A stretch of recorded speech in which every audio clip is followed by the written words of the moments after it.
I was halfway inside my tent when something whispered my name from the darkness. Not shouted, not called, whispered, soft, careful, like whoever or whatever was out there didn't want anyone else to hear it. Jake. I froze with one hand on the zipper. The fire had burned down to glowing embers. The woods around me were black as coal. The Appalachian Mountains stretched for miles in every direction, swallowing every bit of moonlight beneath their endless canopy. Then I heard it again. Jake. Closer this time, maybe 20 feet away. And that's when I noticed something that made my stomach drop. The voice wasn't coming from the woods. It was coming from the side of my tent, right outside the thin layer of fabric.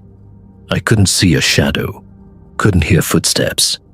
Just that voice, waiting, patient, as if it knew I'd eventually answer. And the worst part, nobody on earth should have known where I was camping.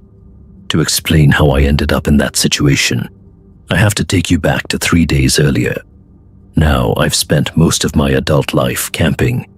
Nothing extreme. I'm not one of those guys who climbs mountains with frozen beards and talks about embracing the wilderness. Nah, I just like getting away from people. After 30 years working construction, sometimes the best vacation is sitting next to a campfire where nobody asks you for anything.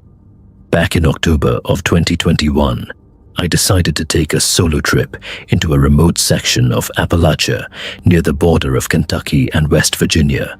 Beautiful country, dense forests, steep ridges, tiny forgotten towns, and according to locals, more ghost stories than you could count. Of course, I didn't believe any of that, at least not then. The drive took nearly 6 hours. Cell service disappeared long before I reached the trailhead. By late afternoon, I parked my truck beside an old gravel road and started hiking. The forest felt different almost immediately. Not scary, just old. That's the only way I can describe it. The trees were massive. Some looked centuries old. Everything seemed untouched, like the mountain had been watching people come and go for generations. About 3 miles in, I found the perfect spot. A small clearing near a creek, flat ground, plenty of firewood, no signs of other campers. Perfect. I set up camp, cooked dinner, and spent the evening listening to the water flowing over rocks. Honestly, it was peaceful. The kind of peaceful that city people spend thousands of dollars trying to find. As darkness settled in, I sat by the fire and stared into the woods. That's when I noticed the first strange thing. The forest had gone completely silent. No crickets, no frogs, no owls, nothing. Now, if you've spent enough time outdoors, you know that's unusual. Nature is noisy, even at night. But suddenly, everything had stopped. I remember joking to myself, great, either a bear's nearby, or I'm about to become the opening scene of a horror movie. I laughed. The woods didn't. Something about that silence felt wrong. Still, I eventually convinced myself I was imagining things and climbed into my tent. Around midnight, I woke up to the sound of footsteps. Crunch, crunch, crunch, slow and deliberate, circling the campsite. At first, I assumed it was a deer, maybe a raccoon, but these steps sounded heavier, much heavier. I grabbed my flashlight and listened. The footsteps stopped instantly. The silence returned. 5 minutes passed, nothing. Then, crunch, crunch, crunch, this time on the opposite side of camp, like something was moving around me. Watching, I unzipped the tent and shined my flashlight into the darkness. Nothing. No eyes. No animals. No movement. Just trees. Thousands of trees. Eventually, I convinced myself exhaustion was playing tricks on me. I managed a few hours of sleep before sunrise. The next morning, everything seemed normal again. Birds chirping, water running, sunlight filtering through the leaves. I actually laughed about the whole thing. Funny how daylight can make you feel stupid for being scared. After breakfast, I spent the day exploring nearby trails. Around noon, I found something odd. An old campsite, abandoned years ago, maybe decades. Rusted cans, collapsed fire ring, pieces of weathered tarp tangled in tree roots. But one thing caught my attention: a wooden sign nailed to a tree. The lettering was faded, but still readable. It said, "Don't follow the voices." That's it. No explanation, no context, just those 4 words. Now, if you're anything like me, you're probably thinking the same thing. Some local teenager made it as a joke. That's exactly what I thought. Still, I couldn't shake the feeling that someone had wanted people to see it, to remember it. That evening, I returned to camp. The silence started again just before sunset. Every sound in the forest simply disappeared, like somebody had pressed mute on the entire mountain. And then I noticed something else. A light, far away among the trees. At first I thought it was another camper, but the light wasn't moving normally. It drifted, gliding between trunks, sometimes disappearing, sometimes reappearing farther away. I watched it for nearly 20 minutes. Eventually it vanished completely. I told myself it was probably another hiker. Still, something about it bothered me. I went to bed earlier than usual, and that's when everything changed. Sometime after midnight, I woke up. The campfire was dead. The air felt colder, much colder. Then I heard my name. Jake. The voice sounded distant, maybe 50 yards away. I sat upright. My heart instantly started pounding. Nobody should have been out there. Nobody. Then it came again. Jake. Closer. The voice sounded familiar somehow, like someone I knew. Maybe a relative, maybe an old friend. I couldn't place it. The strange thing was how badly I wanted to follow it. That sounds crazy, I know, but the voice felt comforting, inviting, like someone needed help. I actually started reaching for my boots. Then I remembered the sign. Don't follow the voices. A chill ran through my body. I stayed inside the tent. The voice continued for nearly 10 minutes, each time getting closer, each time sounding more familiar. Then suddenly it stopped. Complete silence. I thought it was over. I was wrong. A few minutes later, I heard breathing, right outside the tent. Slow, heavy, human. The sound moved around the campsite, circling me. I held my flashlight so tightly my hand cramped. Every instinct screamed at me to look outside, but another instinct screamed louder. Don't. The breathing continued for almost an hour. Then it disappeared. I didn't sleep again that night. The moment sunrise arrived, I packed my gear. I didn't care about finishing the trip anymore. I wanted out. Fast. The hike back felt longer than before. The woods seemed darker. Every snap of a branch made me jump.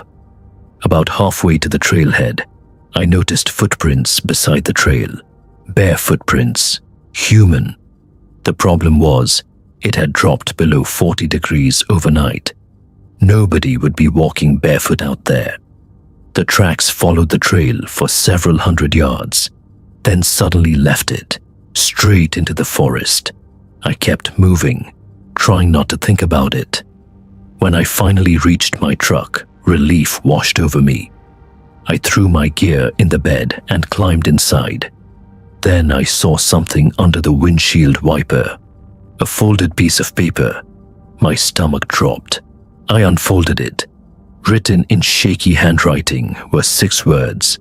You should have followed me. I stood there staring at it, trying to make sense of what I was reading. Nobody had been at the trailhead when I arrived. Nobody knew where I'd camped.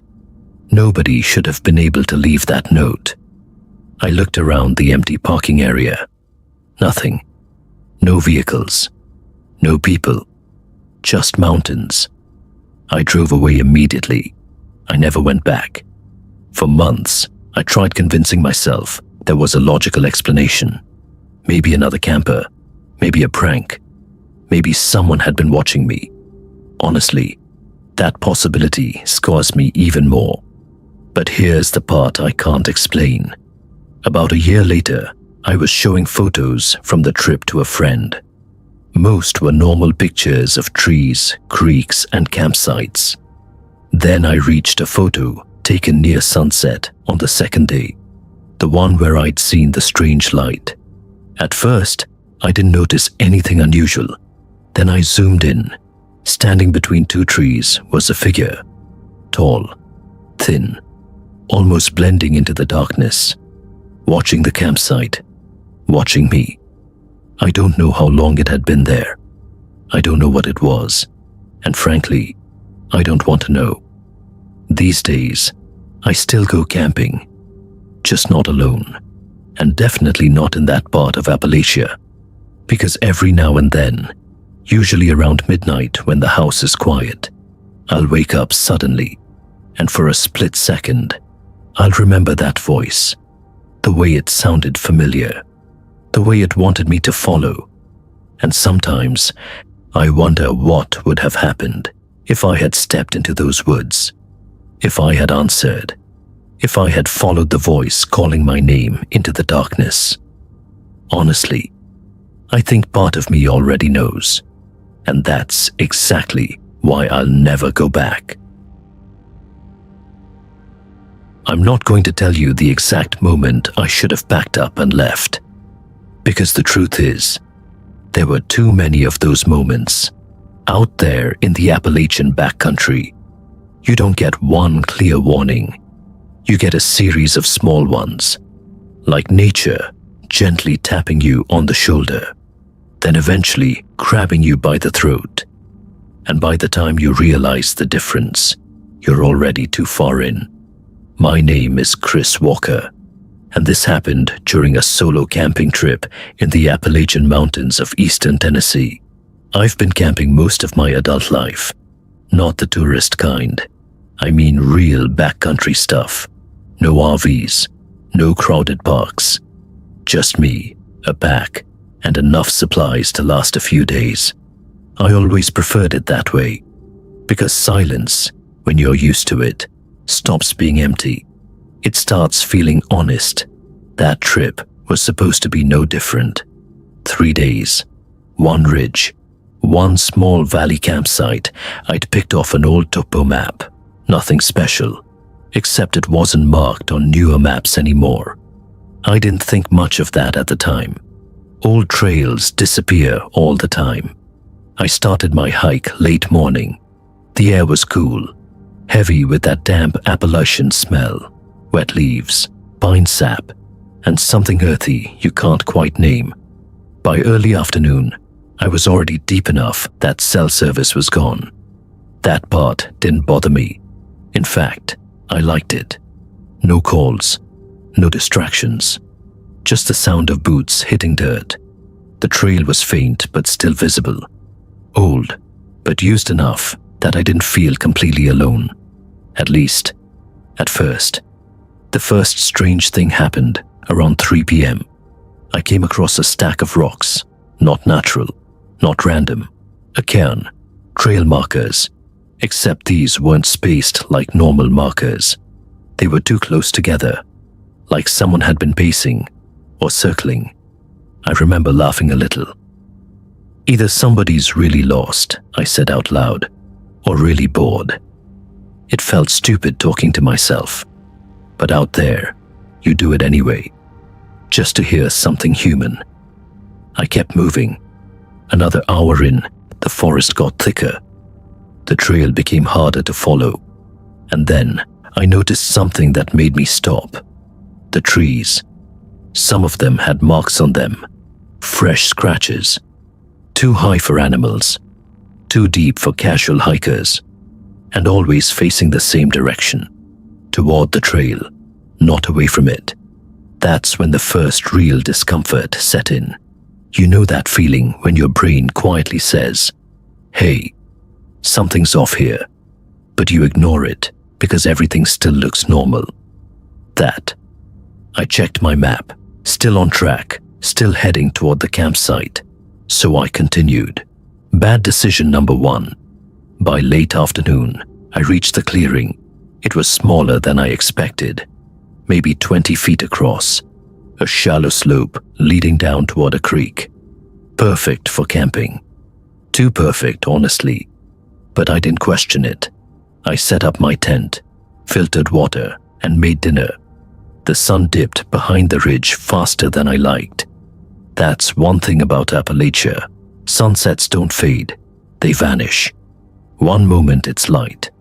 The next it's dark enough that the forest feels like it's pressing in. I built a small fire anyway. Old habit. Fire makes everything feel less unknown. For a while, everything was fine.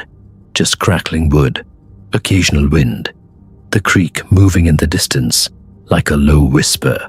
Then I heard something else, a voice, far off. Maybe it was faint enough that I almost convinced myself it was wind passing through branches. But it wasn't random sound. It had rhythm, like someone calling out words in intervals, not shouting, not talking, calling. I stood up slowly, listened. Nothing. Then again, same direction, downhill, toward the creek. I told myself it was another camper. That would have made sense, except I hadn't seen another trail marker in hours. Still, I called out, "Hello." Silence. Then the voice answered, not with words, with my name, or something close to it. Cries, drawn out, slow, like it was testing the shape of the word. I froze. That part matters, because fear doesn't always hit like panic.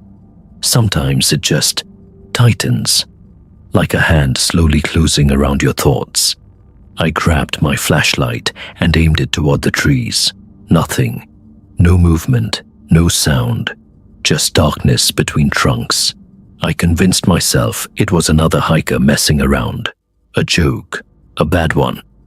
I sat back down by the fire, tried to ignore it.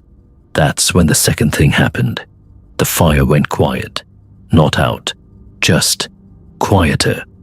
Like even the crackling had decided to stop. Then I heard footsteps. Not rushing. Not heavy.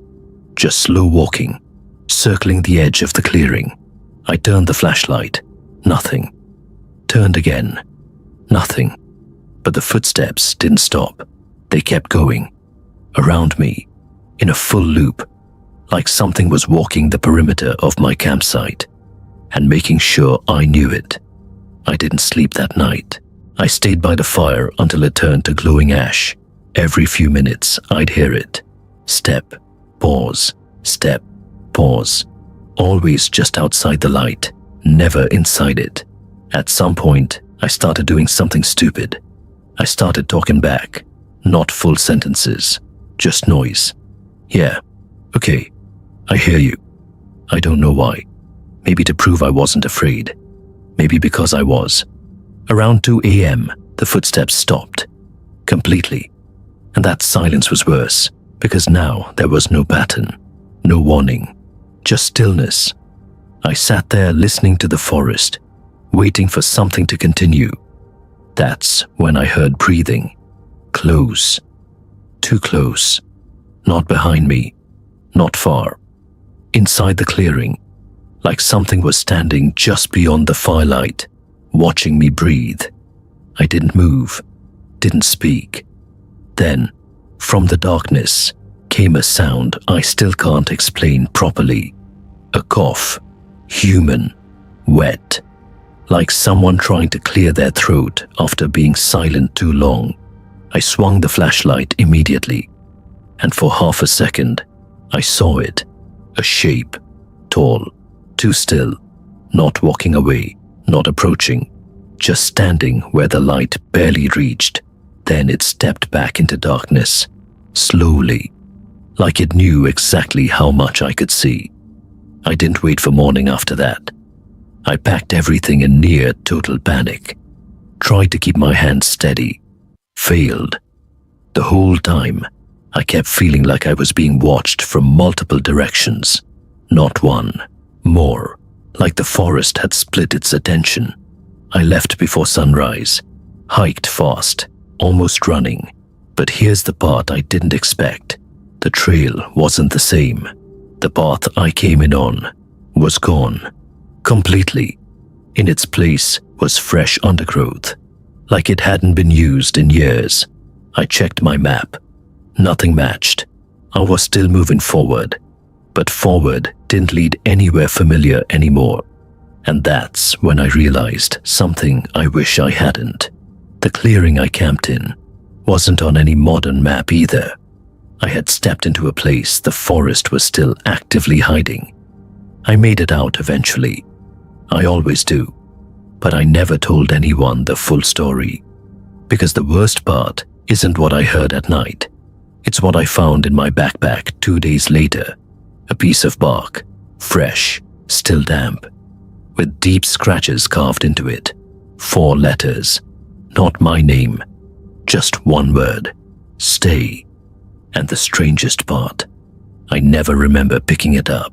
If you've spent enough time in the Appalachian Mountains, you'll hear the same warning in 100 different ways. Don't follow lights in the woods. People laugh when they hear it. I used to laugh too.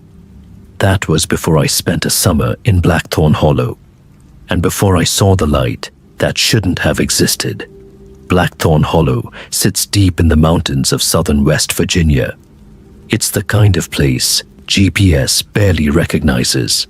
One road winds through the valley, passing old farmhouses, rusted mailboxes, and stretches of forest so thick they seem to swallow the sunlight.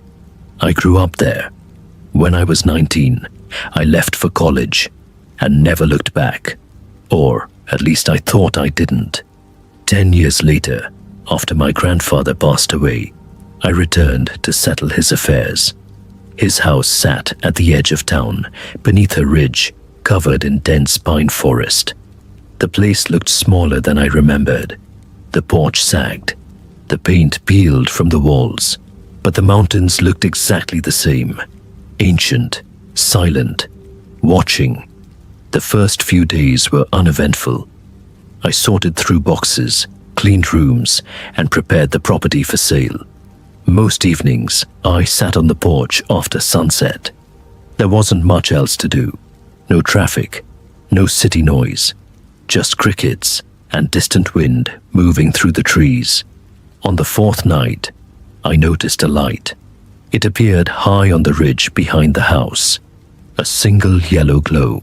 At first, I assumed it belonged to a hunter.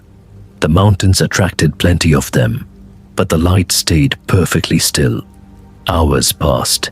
It never moved. Around midnight, it vanished. The next morning, I mentioned it to my neighbor, Earl Jenkins. Earl was in his 70s and had lived in Blackthorn Hollow his entire life. The moment I described the light, his expression changed. He looked away toward the ridge. Then he said something strange. "Don't go looking for it." I laughed. Why would I? Just don't. That was all he said. The conversation ended there. That should have been enough. It wasn't. The light returned the following night. Same location, same brightness. Again it remained visible for hours. Again it disappeared at midnight. By the 3rd night, my curiosity outweighed my common sense. I grabbed a flashlight and decided to hike up the ridge. The trail began behind my grandfather's barn. I remembered walking it as a kid. Back then, it led to an abandoned fire tower. The climb was steeper than I remembered. Darkness settled beneath the trees. Branches scraped against each other overhead. The deeper I went, the quieter the forest became. No insects, no birds, nothing. The silence felt wrong. After 30 minutes, I reached a clearing. The light should have been nearby, but there was nothing. No camp, no lantern, no person, only trees. I checked my watch. 11:58 p.m. Then something happened. The light appeared. Not ahead of me, not above me, behind me. I turned. The glow floated between the trees, nearly 50 yards downhill. For a moment, I thought someone was carrying a lantern. Then I realized I couldn't see a person, only the light. It hung in the darkness by itself. I stared. The light remained motionless. My stomach tightened. Every instinct told me to leave. Instead, I took a step forward. The light moved, just a few feet, as if responding. I stopped. It stopped.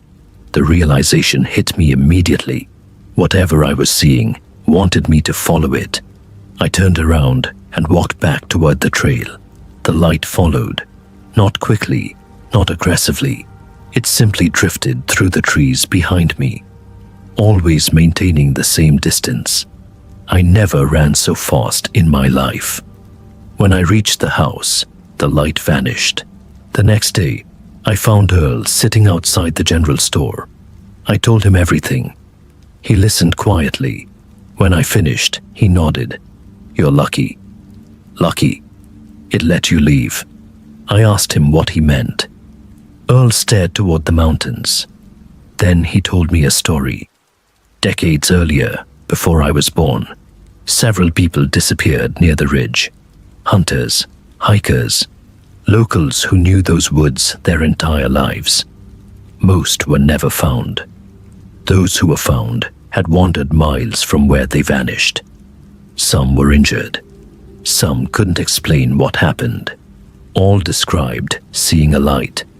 According to local folklore, the light belonged to something older than the town itself. Something that lived in the mountains. Something that lured people away. I didn't believe the supernatural explanation, at least not then, but I couldn't explain what I'd seen.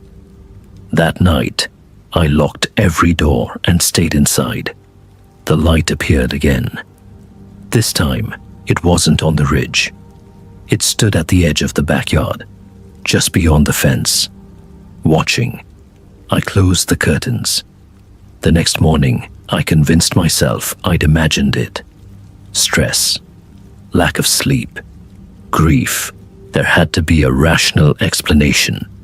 The following evening proved otherwise. Around 10 p.m., I heard knocking.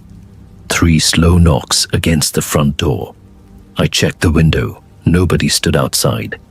Another 3 knocks. This time, from the side of the house. Then from the back. The sound moved around the property, always just out of sight. I grabbed a flashlight and looked through every window. Nothing. No people. No animals. Just darkness. Then I saw the light. It stood beside the barn, closer than ever. For several seconds, it remained still. Then it began moving toward the house, not floating, walking. Something carried it.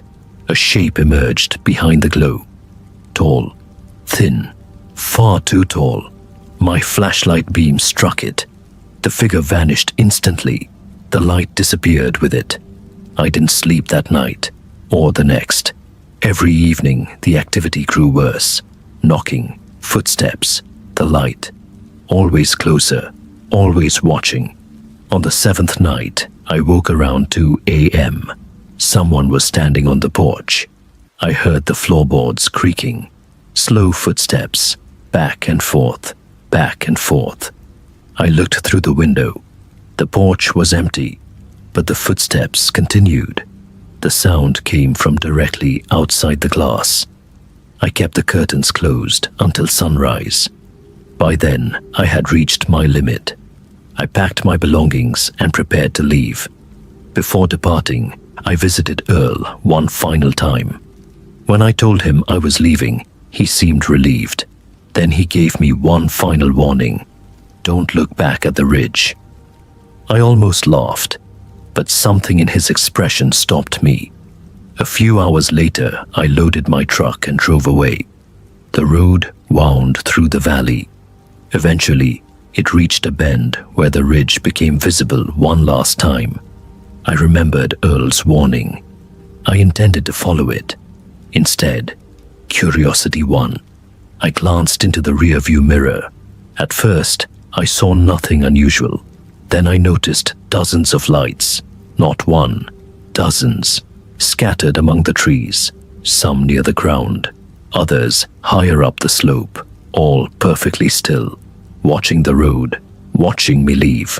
A cold wave passed through my body. I accelerated. The lights remained visible for several miles, only disappearing when the mountains finally vanished behind me. That was 12 years ago. I've never returned to Blackthorn Hollow. The property was sold. Earl passed away a few years later. Most people would say the story ends there. Unfortunately, it doesn't. 3 months ago, I received an email from the family who bought my grandfather's house. The message contained only one photograph. It showed the ridge behind the property at night. Dozens of yellow lights glowed among the trees. Beneath the photo was a single sentence. Have you ever seen these before? I deleted the email. I never replied, because some questions are safer unanswered, and some lights in the Appalachian Mountains are better left alone. The forest that called my name. If you've ever driven through the Appalachian Mountains at night, you know something feels different out there. Maybe it's the endless darkness. Maybe it's the fog that seems to move with a mind of its own. Or maybe it's the feeling that something is watching from between the trees. Most people laugh when they hear stories about the Appalachian Mountains, until they spend a night there. Then they stop laughing. What you're about to hear happened to a man named Eric Collins in the fall of 2019. At least, that's the name he used when he shared his story. And after hearing what happened to him, you might understand why. Because some places don't just hold secrets. Some places hunt. Eric had never believed in ghost stories. He was 42 years old, worked as a utility inspector, and spent most of his life driving through remote areas. His job often took him to isolated locations where cell service disappeared, and the nearest town might be 30 miles away. So when he received an assignment near a small Appalachian community in eastern Kentucky, he treated it like any other work trip. The town was barely visible on most maps. A handful of houses, one gas station, a church, and miles of mountains surrounding everything like walls. The locals were friendly enough, but Eric noticed something strange almost immediately. Nobody seemed comfortable talking about the woods. At first, he assumed it was just local superstition. Then, things got weirder. While checking equipment near the edge of a forest, he met an elderly man sitting on the porch of a rundown cabin. The old man watched him for several minutes before speaking. "You planning on being out there after dark?" Eric laughed. "Depends how long the inspection takes." The old man didn't smile. "Don't answer if something calls your name." Eric chuckled. "Pretty sure I'll know if someone calls me." The old man stared toward the trees. "No, you won't." Then he stood up and walked inside. Conversation over. Kind of rude, right? But later that evening, Eric found himself thinking about it. The warning, the expression on the old man's face, the way he sounded genuinely afraid. Still, he dismissed it. People everywhere had local legends. Nothing unusual about that.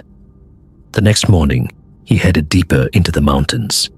Several inspection points were located along old service roads winding through dense forest. The further he drove, the quieter everything became. No birds, no insects, nothing, just silence. The kind of silence that makes you notice your own breathing. Around noon, Eric stopped his truck and stepped out. The woods stretched endlessly in every direction. towering trees blocked most of the sunlight. That's when he heard it. A whistle. Soft, distant, 3 notes, then silence. He turned around. Nobody. The sound seemed to come from somewhere deep within the forest. He waited. Nothing happened.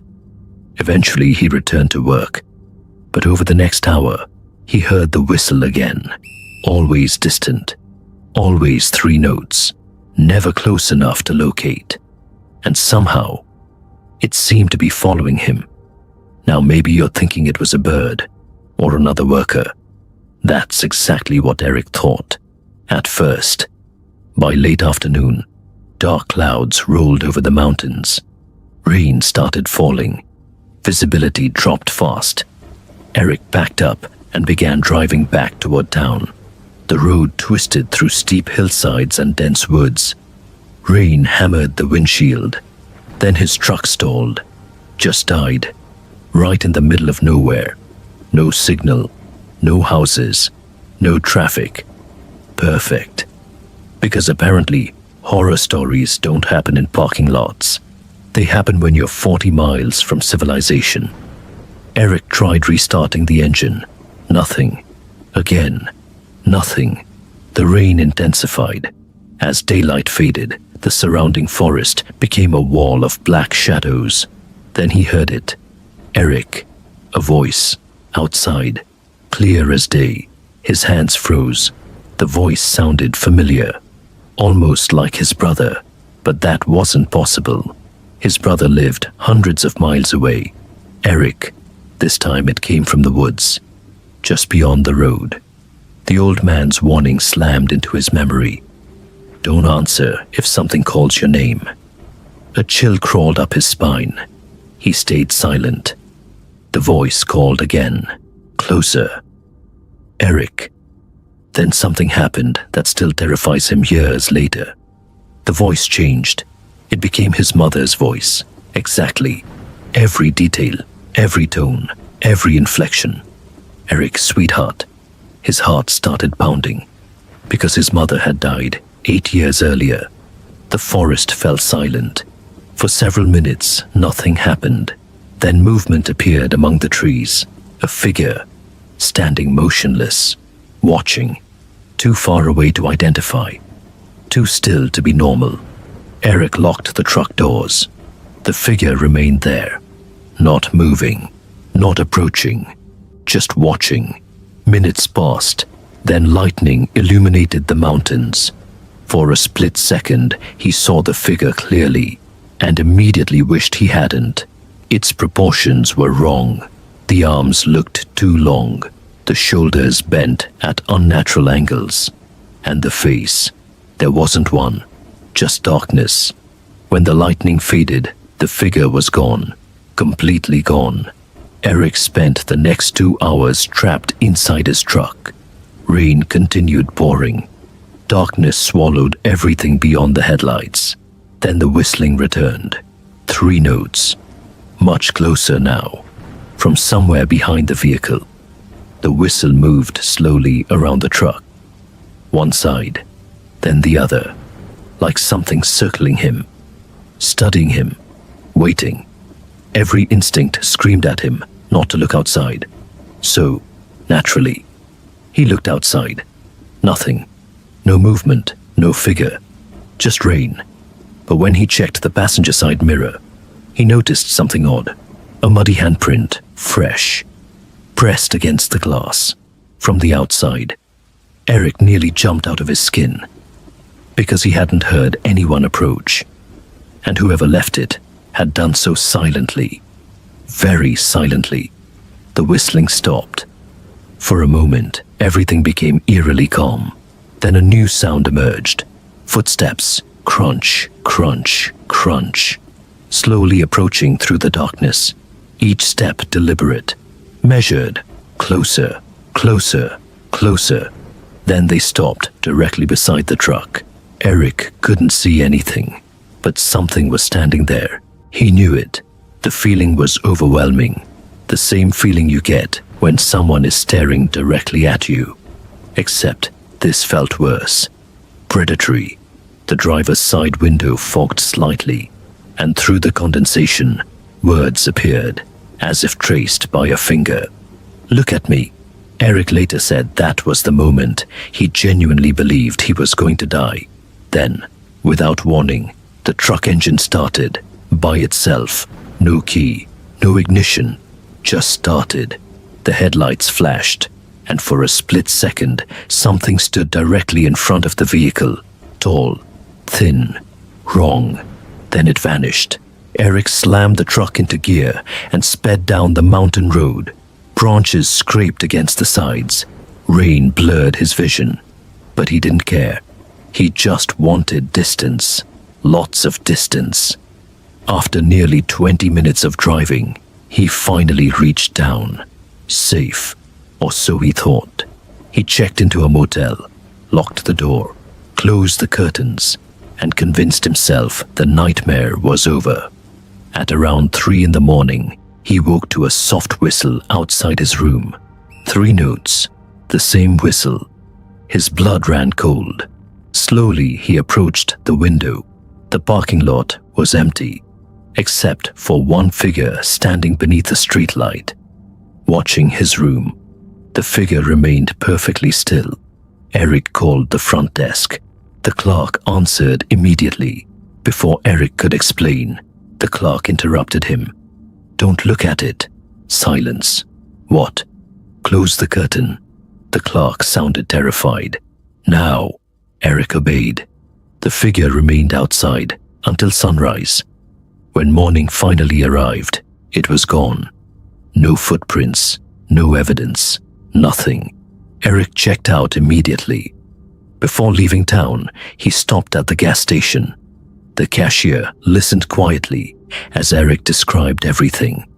When he finished, the woman simply nodded. Then she said something he has never forgotten. "It followed you because you heard it." Eric asked what it was. The woman shrugged. "No one knows." Then she leaned closer. "But when it learns your voice." She didn't finish the sentence. She didn't need to. Eric left the mountains that day and never returned. Months passed, then years. Nothing unusual happened. Life went back to normal. Eventually, he convinced himself it was over. Until one night, 3 years later, he was sitting alone in his living room, watching television, hundreds of miles away from Appalachia, far from the mountains, far from the forest. Then he heard it. Outside his house, 3 soft notes, the whistle, the exact same whistle. Eric rushed to the window. Nobody was there. No movement, no shadows, nothing. But on the glass, a muddy handprint slowly slid downward from the top corner, as though something had been hanging upside down above the window, watching him, waiting. And according to Eric, the whistle still returns. Not every night, not every month, just often enough to remind him. Whatever called his name in those mountains never really left. Maybe that's why Appalachian legends endure. Not because people believe them, but because people experience them. And sometimes, the mountains don't keep what belongs to them. Sometimes, they let it follow you home. I've always preferred being alone. That probably sounds strange to some people, but solitude has never bothered me. In fact, I need it every now and then. A few days away from people, away from traffic, away from phones constantly buzzing in my pocket. Just me, the mountains, and silence. That's why, every year, I take at least one trip into the Appalachian Mountains. Usually, I rent the same cabin in western North Carolina. It's nothing fancy, just a small wooden place tucked deep in the woods with a stone fireplace and enough distance from civilization to make you forget the rest of the world exists. But 3 years ago, that cabin wasn't available. The owner was doing renovations after a storm had damaged part of the roof. He apologized and offered a refund, but by then, I'd already taken time off work. I wasn't about to spend my vacation sitting at home, so I found another cabin. Looking back, I wish I hadn't. The listing looked perfect, remote, private, 2 stories, surrounded by dense forest.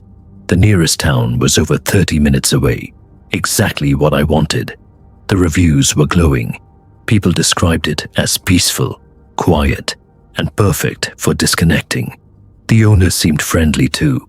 We exchanged a few messages, and everything felt normal. Honestly, if there had been any red flags, I would have cancelled immediately. But there weren't, at least none that I noticed. The drive into the mountains took most of the day. As the roads became narrower and the trees thicker, I felt that familiar excitement building. You know that feeling when you're finally escaping everyday life? That's what it felt like. The last few miles were on a gravel road that twisted through endless forest. No houses, no businesses, no signs of people, just mountains. Eventually, I spotted the cabin sitting alone near the edge of a clearing. The first thing I noticed was how isolated it felt. Not peaceful, isolated. Different. Like it had been forgotten. The structure itself looked fine. Maybe a little older than the photos suggested, but nothing alarming. I unloaded my bags, started a fire in the fireplace, and spent the rest of the afternoon exploring nearby trails. By sunset, I was exhausted, the kind of exhaustion that feels earned. I cooked dinner, settled onto the couch, and listened to the wind moving through the trees outside. For a while, everything was perfect. Then I fell asleep. I don't know how long I was out. Maybe an hour, maybe 2, but something woke me. At first, I thought I was dreaming. I heard a phone ringing. Not my phone. A different ringtone. Sharp, old-fashioned. The kind you'd hear on a cheap flip phone. It rang 3 times. Stopped. Then silence. I sat up immediately. The cabin was dark, except for the glow of dying embers in the fireplace. I checked my phone. No notifications. No missed calls. Nothing. For a few minutes, I searched the downstairs area, the kitchen, the bathroom, the living room. Nothing. Eventually, I convinced myself it had been part of a dream. Weird, but harmless. So I went upstairs and went to bed. The next morning, I woke up feeling surprisingly rested. Sunlight streamed through the bedroom window. Birds chirped outside. For a moment, I forgot about the ringing entirely. Then I noticed something. The bedroom door was open. I always sleep with doors closed. Always. It's a habit I've had since childhood. Before bed, I specifically remembered shutting it. Yet there it was. Open. Not wide open. Just enough. Enough to immediately bother me. I stood there staring at it, trying to remember. Had I gotten up during the night? Maybe. People do strange things when they're half asleep. Maybe I'd opened it without realizing. That explanation made sense, at least at the time. So I pushed the thought away and continued my day. I spent hours hiking, exploring old logging roads, taking photographs. By evening, I felt much better. The strange feeling from the morning had faded, or at least I thought it had.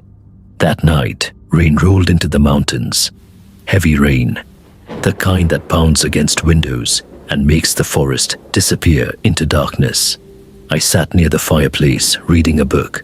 Around midnight, I heard something upstairs, a creak, then another, then slow footsteps. I froze. Now, old cabins make noises, wood expands, floors settle. I knew that, but this sounded different. Deliberate, measured, 1 step, pause, another step, pause. The sound moved across the floor above me. My stomach tightened. I listened for nearly a minute. Then everything stopped. No more footsteps, No movement. Nothing. I laughed nervously. Great, I muttered to myself. Now I'm scaring myself. Because what else could it be? I was alone. At least, that's what I believed. The following morning was when things truly started feeling wrong. I came downstairs after showering.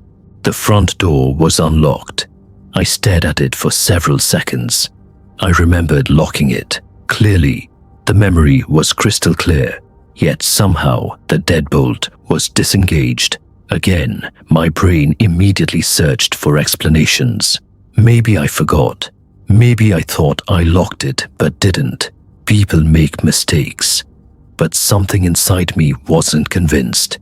You know that feeling when your instincts start whispering, not shouting, whispering. That's exactly what this felt like.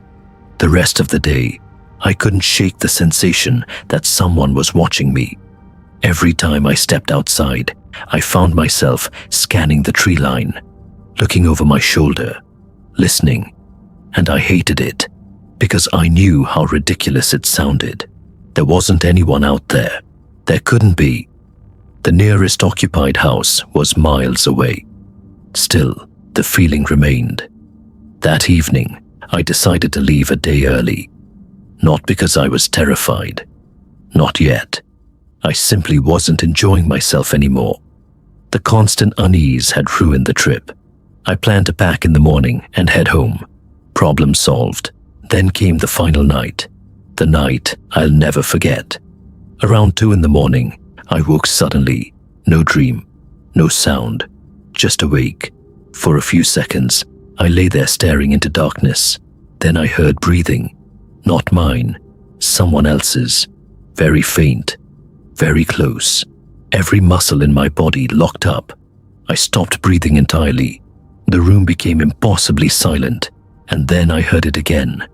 A slow inhale, a slow exhale, coming from somewhere inside the room.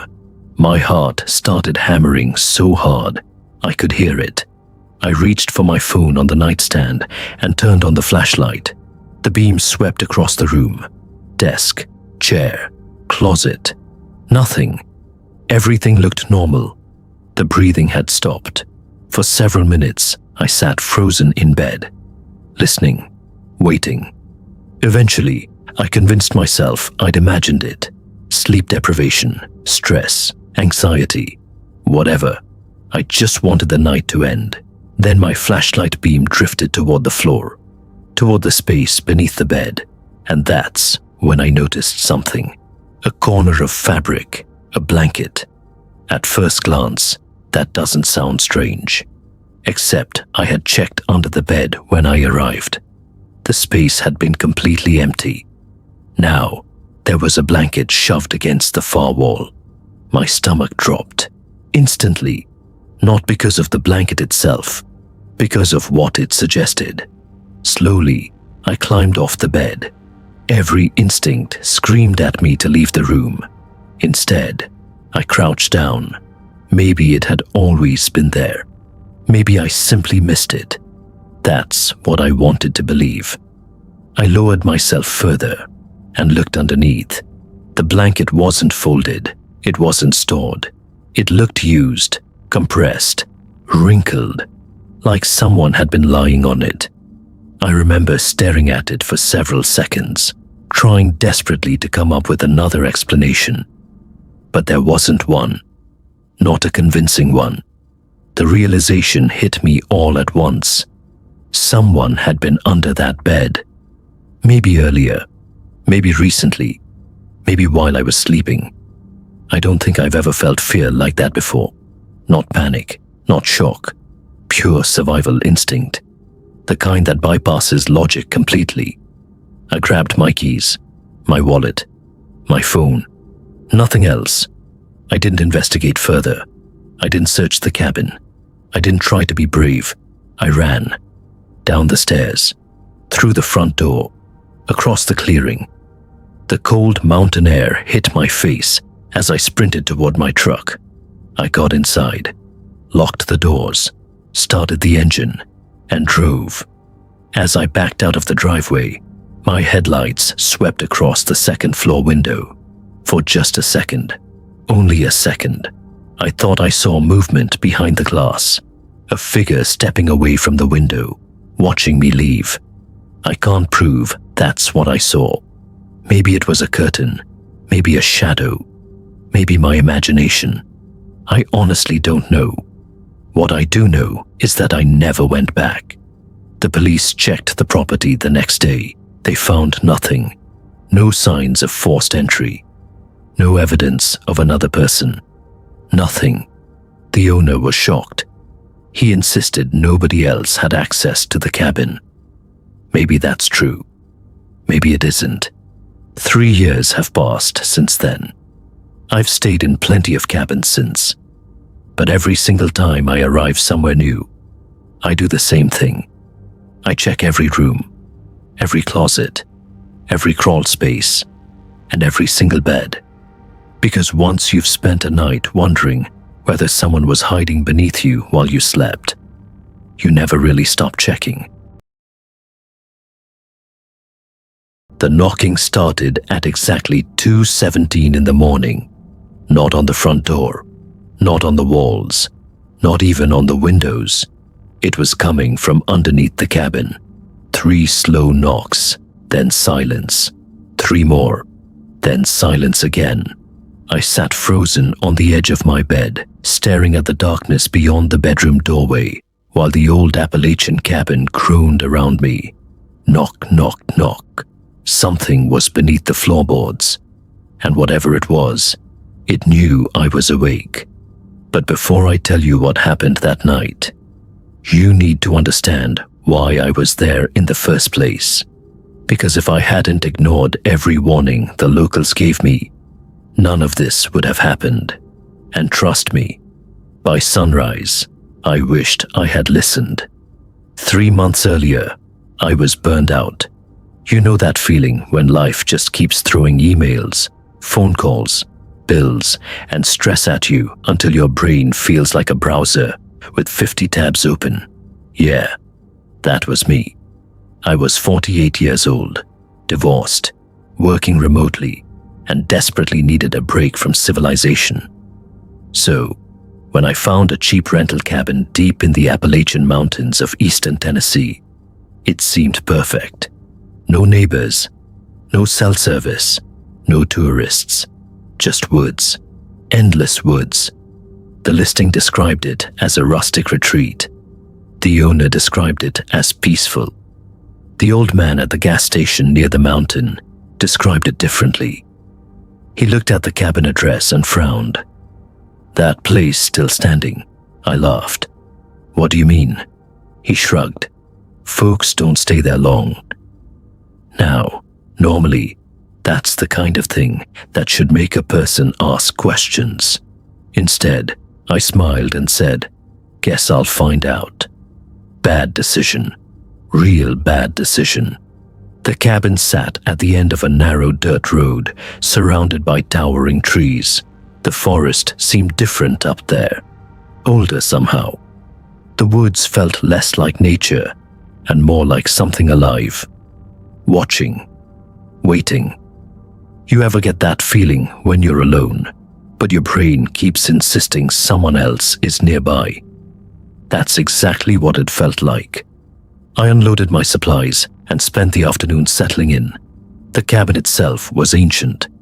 Hand-cut logs, stone fireplace, floorboards that creaked with every step. There was no television, no internet, no distractions. Honestly, it felt kind of nice. At first, the first night passed quietly. The second night almost did too. Around midnight, I heard footsteps outside. Slow footsteps, crunching through leaves, circling the cabin. I grabbed a flashlight and looked outside. Nothing. No person, no animal, no movement. Just darkness. The kind of darkness that swallows the beam of your flashlight whole. I convinced myself it had been a deer, or maybe a bear. Appalachia has plenty of both. Still, I slept with the bedroom door locked. The next morning, I found footprints. Human footprints. Fresh ones. They circled the cabin 3 times, then disappeared into the woods. No tracks leading in, no tracks leading out, just circles. Now, maybe you're already yelling at your screen. Get out of there. Believe me, looking back, I agree. But curiosity is a funny thing, especially when you're alone, especially when your pride tells you there's a logical explanation. So I stayed. That night, things got stranger. The footsteps returned. Only this time, they weren't outside. They were on the porch. Slow, measured, heavy. Someone walked across the entire length of the porch and stopped directly outside the front door. Silence followed. 5 minutes, 10 minutes, nothing. Finally, I looked through the peephole. Nobody. The porch was empty. Yet I could still hear breathing. Not mine. Someone else's. Slow, wet, just outside the door. I backed away immediately. And that's when the breathing stopped. Completely. As if whoever or whatever had realized I was listening. I barely slept. The next day, I drove into town.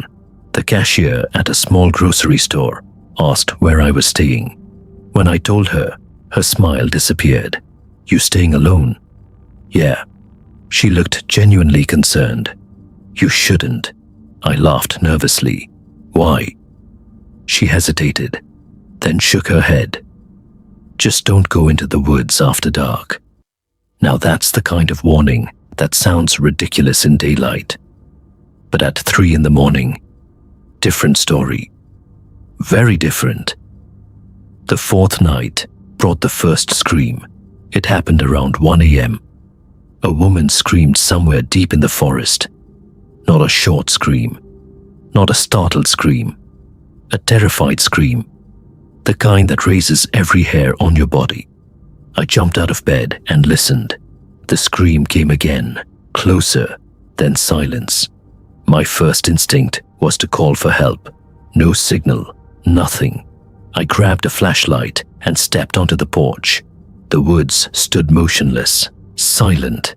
Then, from somewhere between the trees, a voice called out. Help me, a woman's voice. Weak, distant. Please. Every horror movie ever made suddenly played in my head, and for once, I made the smart choice. I stayed exactly where I was, because something about that voice felt wrong. Not human, almost rehearsed, like someone pretending to sound afraid. The voice called again, this time from a completely different direction. That's when I went back inside and locked every door. The following evening, I discovered something hidden beneath the cabin, a trapdoor, old, weathered, nearly invisible beneath a rug. I had walked over it dozens of times without noticing. The door led to a crawl space. The smell hit me first. Damp earth, rotting wood, something else, something foul. I shined my flashlight below. At first I saw nothing. Then I noticed scratches, thousands of scratches, covering the support beams, deep grooves carved into the wood, as if something had spent years clawing at them. I wish I could tell you I immediately left. Instead, I climbed down. Maybe curiosity really does kill people, because what I found down there changed everything.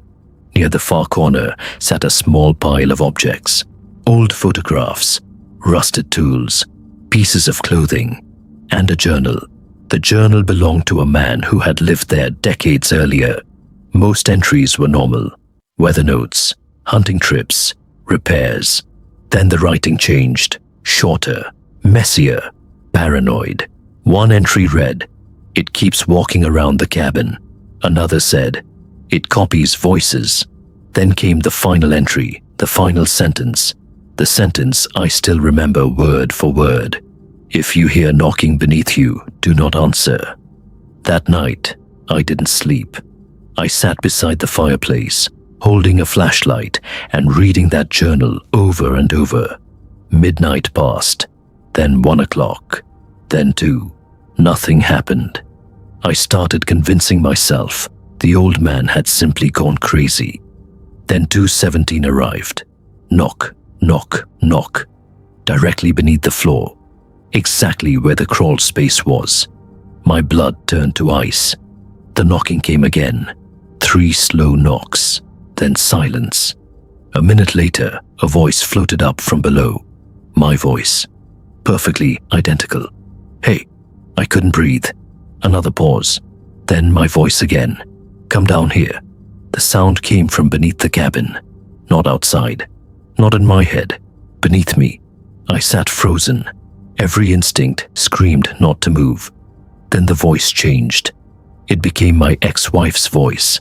Then my mother's. Then the terrified woman from the woods. Each one begging for help. Each one coming from under the floorboards. And then, something started crawling. I heard movement beneath the cabin. Slow scraping sounds.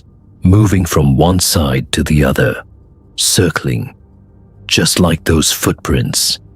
The thing underneath knew exactly where I was standing. Because every time I moved, it moved too. Following me. Tracking me. Waiting. I lasted until dawn. The second sunlight touched the trees. I packed my truck. No breakfast. No coffee. No hesitation. I was leaving. As I loaded the final bag, I noticed something carved into the porch railing. Words I had somehow missed before. They were old, deeply etched, and there was only one sentence. It read, "It wants you to answer." I drove away immediately. Halfway down the mountain road, I looked in my rearview mirror. The cabin stood alone among the trees. For a moment, I thought I saw someone standing on the porch, watching me leave. Tall, motionless, impossible to identify from that distance. Then I rounded a curve, and the cabin disappeared. I've never gone back, never wanted to. But here's the part that still keeps me awake. 2 weeks later, the cabin rental listing vanished completely. No explanation, no contact information, nothing, as if it had never existed. I spent months searching property records and maps. I couldn't find any trace of it, not one. And sometimes, late at night, I think about that final journal entry, the one warning that probably saved my life. Because whatever lived beneath that cabin wasn't trying to get inside. It already was. It was trying to get me to come down there. And to this day, I still wonder what would have happened if I'd answered the knocking. Honestly, I don't think I'd be here to tell this story.